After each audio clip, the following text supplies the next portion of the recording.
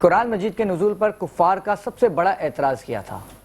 سب سے بڑا اعتراض ان کا یہی تھا کہ یہ اللہ کی طرف سے نازل کیا ہوا نہیں ہے، سرکار صلی اللہ علیہ وسلم، ان کا کہنا یہ تھا کہ یہ آپ خود سے ارشاد فرما رہے ہیں، لفظوں کا کوئی غلط نہ ہو جائے، ان کا کہنا یہ تھا کہ یہ اللہ کا کلام نہیں ہے۔ ٹھیک، اس کے علاوہ ایک اور بھی اعتراض تھا،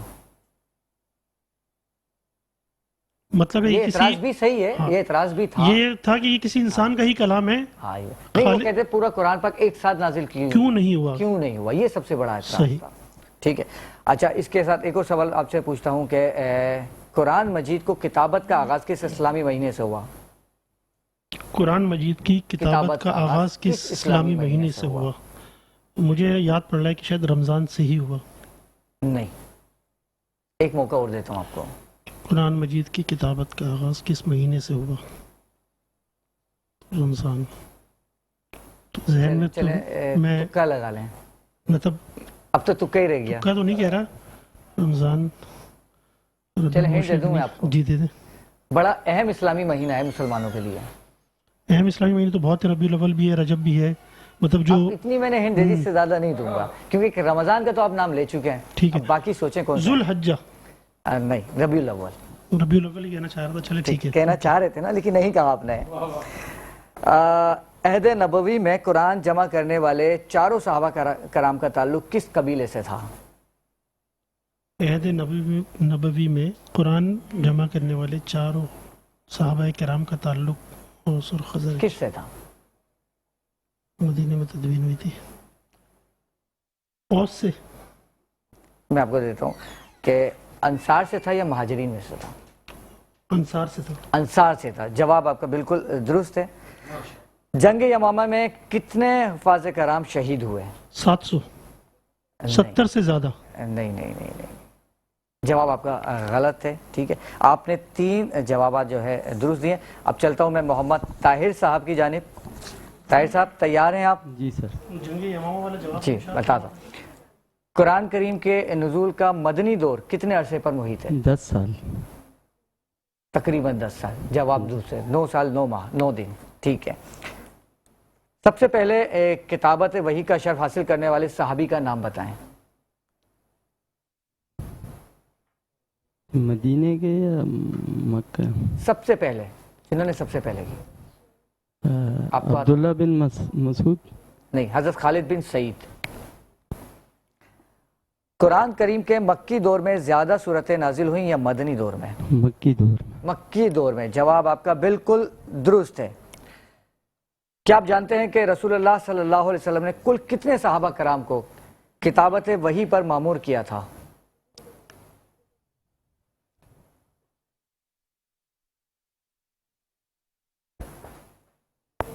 7۔ نہیں،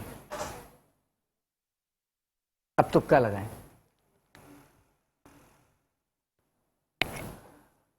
تقریباً 16۔ نہیں، چلو ہنٹ دے دیتا ہوں، 16 سے زیادہ ہے۔ اب آپ کا ایک آخری جواب ہوگا۔ 16 سے زیادہ ہے، 50 سے کم ہے۔ کیونکہ ہنٹ آپ کو بھی دی تھی، اس لیے ایک ہنٹ ان کو بھی دے رہا ہوں۔ 40۔ جواب بالکل درست ہے آپ کا، تکا لگایا لیکن بالکل درست لگایا آپ کا۔ اچھا، اگلا سوال ہے کہ قرآن پاک میں لفظ اللہ کتنی مرتبہ آیا ہے؟ 2600، 2600 اور 390 یا سمتھنگ۔ 2697۔ جواب درست مان لیا جاتا ہے آپ کا۔ واہ واہ، کیا بات ہے۔ مکمل قرآن مجید کے نزول میں کتنا عرصہ لگا؟ تقریباً 23 سال۔ تقریباً 23 سال، جواب پھر آپ کو درست ہے۔ اس طرح سے 5 صحیح سوالوں کے ساتھ آج کے فاتح آپ یعنی کہ محمد طاہر صاحب ہوئے۔ آپ کو بہت بہت مبارک ہو۔ شکریہ۔ اور آپ نہیں جی سکے لیکن بہت اچھا ہے، آپ نے کوشش کی اور یہاں تک پہنچے، دوسرے راؤنڈ تک، اس کے بھی آپ مبارکباد کے مستحق ہیں۔ وکیل صاحب آپ کی جانب آتا ہوں، کچھ کہنا چاہیں گے ان کے بارے میں؟ انہوں نے ماشاءاللہ بڑی کوشش کری اور ایک چیز کا بڑا مزہ آیا مجھے، وہ یہ ہے کہ یہ حضرت جو ہیں وہ اپنی جو کوشش کرتے رہے، جی، فتح مکہ کے قریب آئے ہیں آج، اور جبکہ آج کا دن بھی فتح مکہ ہی ہے۔ بہرحال انہوں نے محنت کی ہے. لیکن مجھے زیادہ خوشی ہوئی کہ ان کا تکہ جو 40 صحابہ کرام والا بالکل وہ پرفیکٹ لگا. بہت بڑی بات کر دی. ایسا یہ تکہ ہی تھا نا, وہ تو بہت بڑی بات ہے. بالکل پرفیکٹ لگا. اچھا سبھی صاحب آپ کی جانب آؤں گا, شادیاں کرواتے ہیں ماشاءاللہ سے, ویلفیئر کے کام بھی کرتے ہیں. اس رمضان المبارک میں کیا آپ کے کام چل رہے ہیں ویلفیئرس کے؟ ویلفیئر میں ہمارے جو خواتین ہیں, میرے پاس 300 خواتین ہیں, 300 خواتین جو کہ مڈل کلاس سے بھی کچھ ہیں, ان کے لیے 300 خواتین آپ کے پاس ہیں, بھابھی دیکھ رہی ہیں, پتہ ہے ان کو. اچھا ہاں ٹھیک ہے. تو کہنا مقصد یہ ہے کہ ان کی راشن, ان کے فلاح بہبود کے لیے کام کر رہے ہیں. اور ابھی انشاءاللہ چاند رات کو ہم اپنے جتنے بھی میچ میکرز ایڈمنس ہیں, ان کی چوڑیوں کا, ان کے گفٹس وغیرہ کا بھی اہتمام کر رہے ہیں.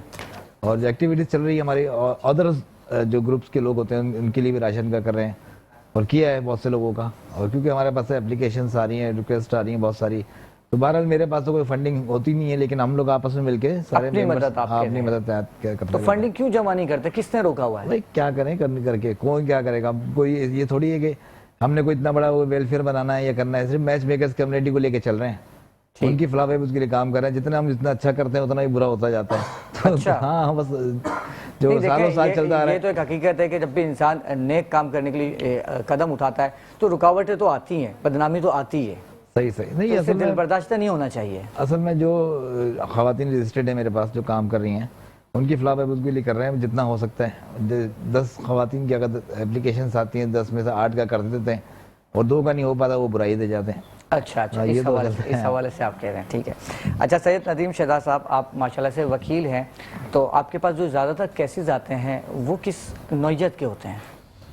یہ اپنا یہ بڑی اہم بات کر رہے ہیں. مطلب سوسائٹی میں مختلف قسم کے پراپرٹی کے کیسز ہیں کہ ایک دوسرے کی پراپرٹی پہ غصب کر لیا, فراڈ کر لیا, مار دھاڑ, کرمنل, قتل, چوری, ڈکیتی, اس ٹائپ کے کیسز تو آتے ہی ہیں. کہ یہ تو مطلب سوسائٹی میں چیزیں چل رہی ہوتی ہیں. جو موجودہ تشویشناک رجحان ہے جی, وہ میں آپ کے چینل کے حوالے سے آپ نے سوال کر دیا, وہ سوسائٹی میں ضرور شیئر کروں گا. وہ ہیں فیملی میٹرز. اس قدر عدم برداشت کا ہماری سوسائٹی شکار ہو چکی ہے کہ ایک بچی کی ابھی شادی ہوئی, مثال کے طور پہ شیئر کروں, اور چند دن گزرے کہ وہ جناب والا نا اپنے سسرال کو چھوڑ کر آ کے میکے میں گھر میں بیٹھ گئی والدین کے پاس, اور پھر وہ ہم جیسے کسی وکیل صاحب کے پاس آ گئے کہ صاحب ہم نے اس بچی نے اب رہنا نہیں ہے, لہذا ذرائع کرم کورٹ میں اس کا خلا کا کیس داخل کر دیجیے, طلاق کا کیس. تو ہماری سوسائٹی میں یہ فیملی میٹرز, بچوں کی کسٹڈی کے, خلا کے, طلاق کے, جہیز کے, اور اس ٹائپ کے یہ جو معاملات ہیں یہ بہت زیادہ آ رہے ہیں. اور یقین کریں کہ ان چیزوں پہ نا بڑا شدید دل دکھتا رہتا ہے. پروفیشنل وکیل کی حیثیت سے ہماری تو پوری کوشش ہوتی ہے کہ ہم کسی بھی طریقے سے دونوں فریقین کے درمیان دوسرے مخالف پارٹی کے وکلاء سے مل کر ان کے گھر کو بسائیں, لیکن بحیثیت مجموعی ہماری سوسائٹی میں اس وقت جو ہے یہ شدید انحطاط پیدا ہو چکا ہے, اور طلاق کا ریشو, خلا کا ریشو, فیملی میٹر بہت زیادہ بڑھتا جا رہا ہے. اچھا اس کی ایک وجہ یہ بھی ہے کہ برداشت ختم ہوتی جا رہی ہے, کمپرومائز نہیں کیا جا رہا, تو کس طرح سے روک تھام کی جا سکتی ہے؟ اس کی مین روک تھام تو جو ہے نا راؤ صاحب وہی بات ہے, تربیت میں کیا کمی رہ پا رہی ہے؟ آپ یہی بات کر لیں کہ تربیت کی کمی ہے. پھر جو ہے مطلب ایک اویئرنیس کا تو ہم بہت ڈھنڈورا پیٹتے ہیں, لیکن اس اویئرنیس کے اندر جو ہے جو فیملی کے حوالے سے تربیت ہے, ٹریننگ ہے, وہ جو پہلا مطلب ایک ہمارا دور تھا, ہماری مائیں ہم نے دیکھی ہیں, ہم نے اپنی دادی دیکھی ہیں, اپنی نانی دیکھی, مطلب ایک گھر کا ایک ماحول دیکھا, جوائنٹ فیملی سسٹمز ہم نے دیکھے بالکل بہترین انداز کہ مطلب وہاں جا رہے ہیں, ددیال میں جا رہے ہیں تو جناب ادھر جو ہے چاچا بیٹھے ہوئے ہیں, ان کی فیملی بیٹھی ہوئی ہے, تایا ہیں, ساری جوائنٹ فیملی رہ رہی ہے جی, دادا جان بزرگ ہیں, دادی جان بزرگ ہیں. ننہال میں جا رہے ہیں تو نانی ہیں, ماموں ہیں, خالائیں ہیں, پوری جوائنٹ فیملیز رہ رہی ہیں جی بالکل, بڑا شاندار نظام. لیکن اب تو یہاں شادی ہوئی, بچی جناب ہے نا پہلے لمحے میں مطالبہ کرے گی کہ بھائی مجھے الگ گھر لے کے دے دو, بالکل, اور پھر اس کے بعد سے جو اختلافات چلنا, اچھا وہ الگ بھی ہو گئے, الگ ہونے کے بعد بھی جو ہے ان کے اندر جو ہے وہ برداشت ہوتی نہیں, اور طلاق اور خلا کی طرف چلے. بالکل آپ نے بجا فرمایا. وکیل صاحب بہت ساری باتیں تھیں, لیکن ہمارے پروگرام اپنے اختتام کو پہنچا. انشاءاللہ پھر کبھی نشست میں آپ سے وہ سوالات کیے جائیں گے. آپ تمام کی آمد کا اور آپ کی بھی آمد کا بہت بہت شکریہ. امید کرتا ہوں ناظرین کہ آج کا پروگرام آپ کو پسند آیا ہوگا. آپ ہمارے اس پروگرام کو ہمارے فیس بک پیج بزم سنگ اور ہمارے YouTube channel metro one news پر بھی ملاحظہ کر سکتے ہیں. اپنی پسند ناپسند سے ہمیں آگاہ کر سکتے ہیں. کل تک کے لیے مجھے یعنی کہ راؤ کرامت سناگر کو اجازت دیجیے. السلام علیکم ورحمۃ اللہ وبرکاتہ.